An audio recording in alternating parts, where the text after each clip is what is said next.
the death toll rising from that deadly attack in London. A single attacker using a car as his weapon, mowing down people on a bridge to the British Parliament. People running for their lives. You see it here, that iconic building put on lockdown. One of the victims ending up in the river below. The attacker crashing his car, then going after a police officer, stabbing him. Authorities finally stopping the attack with a bullet. The alleged terrorist did not survive. But 4 of his victims are also dead, including that police officer, and at least 40 people are injured. Tonight, the desperate search for clues and a motive. ABC's Alex Marquardt reporting from London takes us inside the attack. Chaos in the heart of London today. Panicked crowds in the packed streets outside the Palace of Westminster. Tonight, the attack being treated as a terrorist incident that instantly paralyzed Britain's parliament. People fleeing as gunshots ring out. Police shouting at pedestrians to run. No, move yourself, go! Authorities quickly arrived at the scene, locking down Parliament. This House is now suspended, but please wait here. The attack unfolding just before 3 p.m. on the busy Westminster Bridge, right before rush hour. You can see the car as it barrels across the bridge, highlighted there on the right. Then watch, a woman near the middle of the bridge falls, landing in the water, killing at least 2 and injuring around 40 others. There was bodies, literally. Must have been about 10 At least bodies. 10, 12 bodies, all in different just lying places. in different places along the bridge. Moments later, that car crashing into this gate outside Parliament, just below Big Ben. The car smoking, its hood smashed, the driver's side door open as crowds begin to form. I see that one car smashed to the wall and just people started running all over. From above, on the famous London Eye, these tourists watching the carnage below. And you were up in the eye when all this happened? We were. What'd you see? But we did see 3 different groups of wounded people on the bridge. One of the things that struck us was how long the medics were spending with the victims on the ground. Authorities say the suspect then exits the car to continue the deadly rampage. Inside Parliament's grounds, stabbing and killing a police officer who is standing guard. One witness watching from a window. We saw a thick-set man in black clothes and had something in his hand. It looked like a stick. And we could see the man moving his arm in a way that suggested he was either stabbing or striking the policeman. Police fire, taking the suspect down. These images in the immediate aftermath show one officer seeming to point his gun at the alleged suspect. What appears to be a knife under the officer's right foot. Police load the alleged suspect onto a stretcher and into an ambulance, the suspect later dying. Parliamentarians under armed guard. Prime Minister Theresa May rushed to safety. Outside, that bridge brought to a standstill. Bystanders rushing to a victim's aid. First responders performing triage as helicopters were dispatched to rescue the wounded. Tonight, a search is underway to make sure there were no other attackers, as stories of heroism begin to emerge. One member of Parliament, Tobias Ellwood, his face bloodied, performing mouth-to-mouth, trying to save that police officer, 48-year-old Keith Palmer, who was stabbed and later died. President Trump spoke to British Prime Minister Theresa May following the attack. The president tweeted that he offered his condolences and that May is strong and doing very well. Police departments across the U.S. are on heightened alert, especially in New York. The city is a top target for terrorists. First at the top, I wanted to note that the president has been briefed on the situation in London. He just spoke to Prime Minister May, and we'll have a readout on that situation and that call soon. We obviously condemn today's attack in Westminster, which the United Kingdom is treating as an act of terrorism. And we applaud the quick response that the British police and their first responders made to the situation. The victims in this are in our thoughts and our prayers. The City of London and Her Majesty's government have the full support of the U.S. government in responding to the attack and bringing those to justice who are responsible. 40,000 Perth passengers are facing tough new security measures when they leave WA on long-haul flights. Terrorism fears have prompted the UK to follow America's lead and ban laptops and tablets, and some of our most popular routes will be hit by the crackdown. This is what authorities are worried about, a hole blown in the side of a jet by a laptop bomb. The plane landed safely in Somalia last year, but aviation experts expect to see more. Terrorist groups continue to target commercial aviation and are aggressive in pursuing innovative methods to undertake their attacks, to include smuggling of explosive devices and various consumer objects. The latest security measures add to a long list at check-in. The US and Britain banning passengers from carrying electrical items in the cabin on some flights. On the barred list, laptops, tablets, cameras and handheld game consoles, but still allowed in carry-on are smartphones and medical equipment. I mean, it's a long-haul flight, 14 hours was one of them, 6 hours the other one, so yeah, it'd be pretty devastating, really. If I don't have it, I can't, do my work, and the flight is takes just longer. Affected a long list of Middle Eastern and North African destinations from Morocco to Tunisia, Turkey, Lebanon, Egypt, the United Arab Emirates and Qatar. With the Middle East a major stopover hub for WA, tens of thousands of passengers will need to follow the new measures. Every day 1,600 people depart Perth, destined for the US and UK. If you travel through Abu Dhabi or Istanbul to Britain, you'll be affected. While flights from Dubai to Doha, then on to the US, will also need laptops and other devices checked at Perth Airport. We're looking at, I'd say, between 30 and 40,000 travellers from Perth who are going via the Middle East to destinations in the US. This is very good. The governments are being proactive and they're responding to a threat. On the other hand, it will be inconvenient for a lot of travellers. Australia hasn't imposed its own ban yet, but the federal government says it will make changes if needed. Potentially down the track, we might see the development of specialised containers or things like that. But at this stage, it's a very new regulation, very new change, so we'll have to wait and see how this develops as we go along. I'm Lauren Green, and this is Bias Bashed.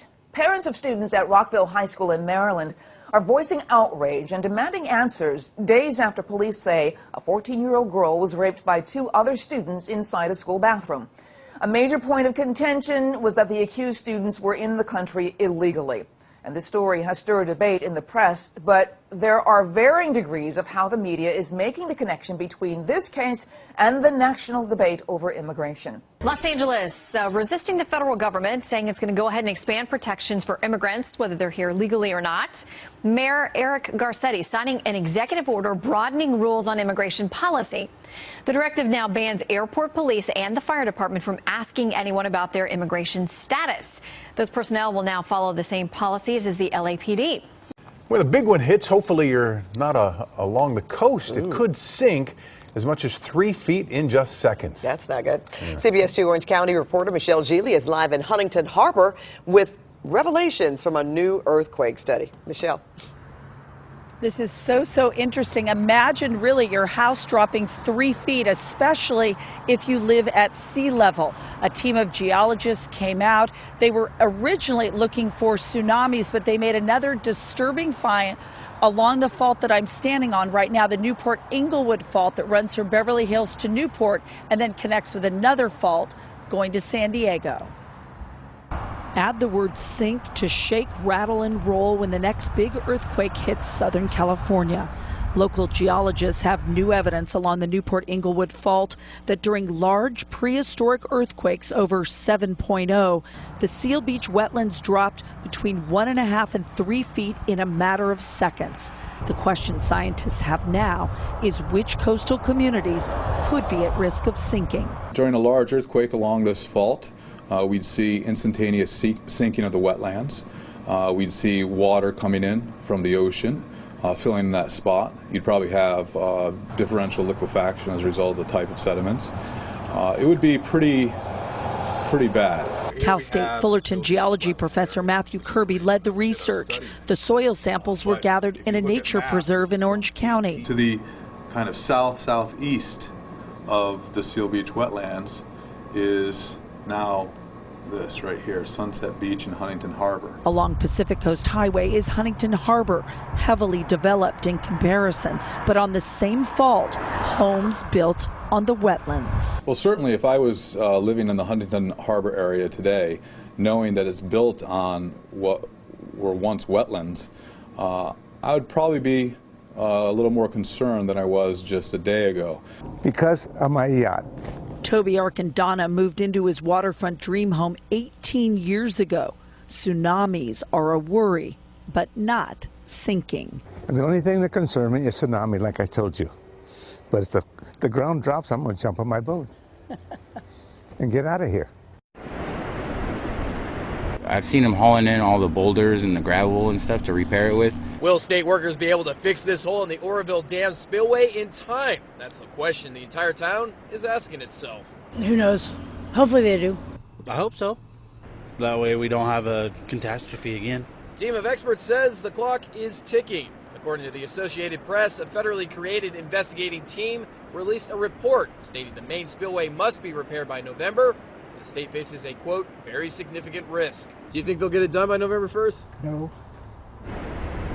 The way the thing was, just tore up so damn bad it take a long time to fix that. Right. Fox 40 asked the California Department of Water Resources for that report. It claimed it didn't know which report the AP was referring to. In a statement, the DWR says, in part, DWR's objective is to have a fully functional spillway before the start of the next storm season. It continues, we'll be working round the clock through spring, summer, and fall to make that happen. The way government does things. Well, maybe they'll make, there ought to be enough money around, though. Brown ought to get enough and maybe get some from Washington. What that significant risk the report warns about is also unclear. Fox 40 reached out to several of the experts who worked on the project, all of whom referred us to the DWR. And most in town we spoke with hope if they have to evacuate again, that it runs smoother. Last time they gave us about 25 minutes evacuation. The town's confidence in the state's ability to fix the problem are mixed.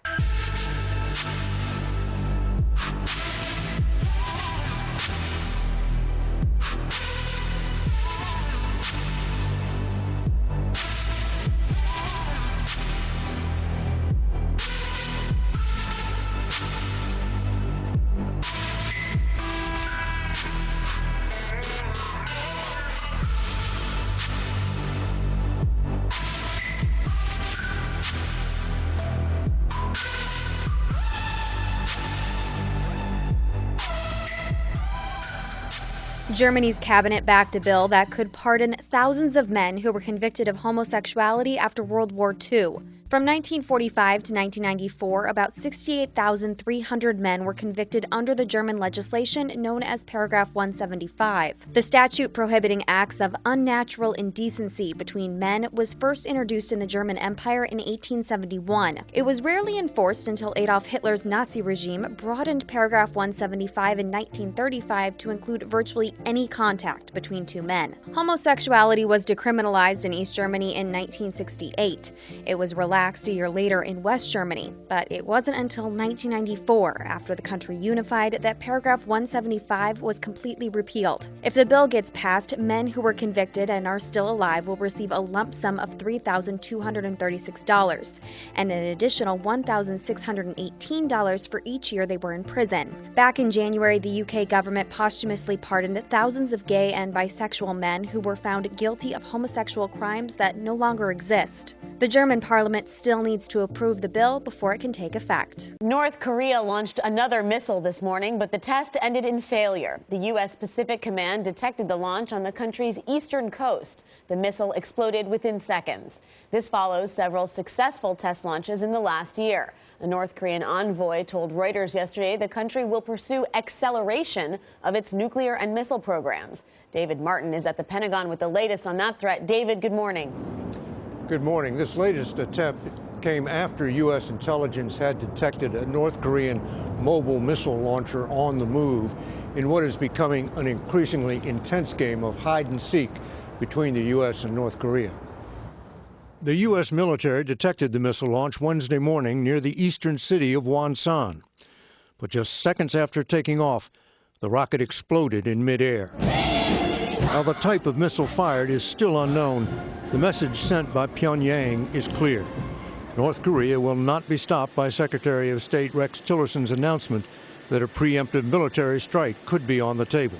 North Korea must understand that the only path to a secure, economically prosperous future is to abandon its development of nuclear weapons, ballistic missiles, and other weapons of mass destruction. The U.S. is conducting military exercises in South Korea, which included an overflight by a long-range B-1 bomber. But Tuesday, North Korean state media shot back it has the capability to fully respond to any war which the U.S. wants.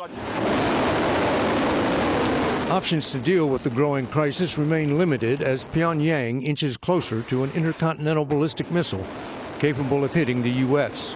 Sunday, North Korea successfully tested a new high-thrust rocket engine.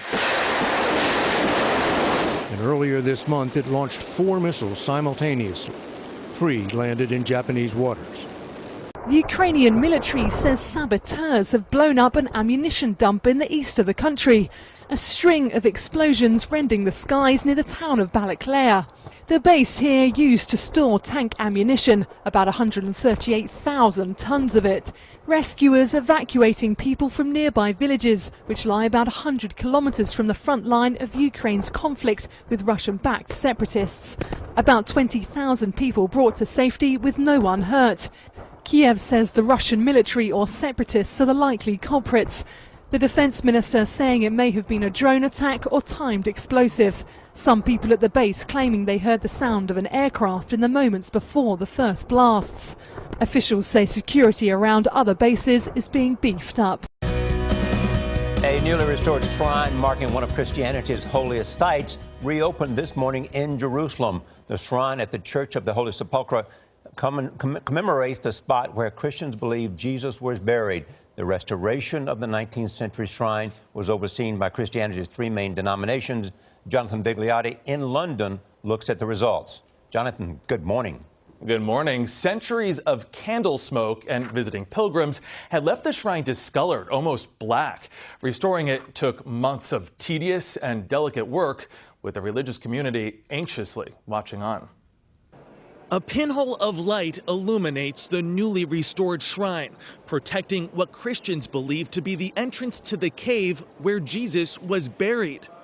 The refurbished holy site was reopened to the public this morning, just in time for Easter, in a small ceremony attended by religious leaders. The ornate building, called the Edicule, sits in the center of the Church of the Holy Sepulchre, one of the world's oldest churches, located in Jerusalem's Old City.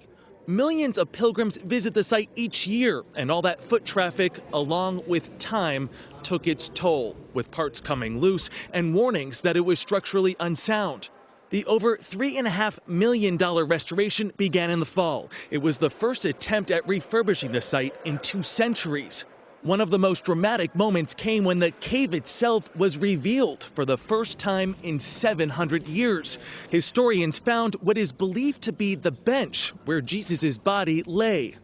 It was really important to see the bench very flat and almost complete from the right to the left, almost for the shape that one man can stay on it.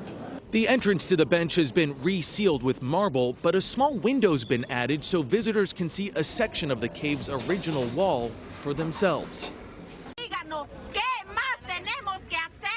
Sick and tired. These Venezuelans suffer from chronic illnesses. They say they can no longer afford or even find the medicine needed to treat their symptoms. The politicians are killing us because we don't have medicine. We are dying. We could have better quality of life with medicine, but we don't have them, and they are too expensive. Venezuela is in the grips of an economic recession. The crisis has led to a shortage of medicine and has created a public health emergency. The Pharmaceutical Association says 85 of every 100 medicines are unavailable.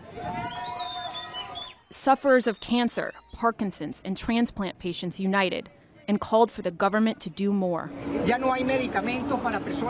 There are no drugs for diabetes and for many other health conditions, so we have come to form a chain of life for ourselves. Enough already. How many deaths do we want? President Nicolas Maduro has blamed the shortages on detractors, trying to undermine him. He said he's approved spending to increase access to drugs, but details remain unclear. It's not only medicine that's lacking. There's also a shortage of food, leaving some people to scavenge for it wherever they can. I have a fixed salary, a minimum wage, which is not enough. I can't afford products, so I'm forced to do this. And he's not alone. A study recently found that 93% of Venezuelans can't afford sufficient food for their families. As shortages continue, many are left to fend for themselves. Whitney Hurst, Al Jazeera. The backlash against Google's YouTube widens. American companies are joining British brands in deserting Alphabet's video site. Johnson & Johnson saying Wednesday it's suspending digital advertising on YouTube. This comes one day after Verizon and AT&T did likewise, complaining that their ads appear alongside videos promoting offensive content or non-sanctioned sites. Some videos carry homophobic or anti-Semitic messages. Jackdaw research analyst Jan Dawson said the bigger risk is it seems to be a backlash against programmatic advertising in general. There's this worry that you no longer have control over where ads appear. Other big brands like Mondelez International say they're monitoring the situation. Google's YouTube first came under fire in Europe from politicians and brands such as British retailer Marks & Spencer Group. Google's vowed to overhaul its practices. It said it has begun reviewing its advertising policies.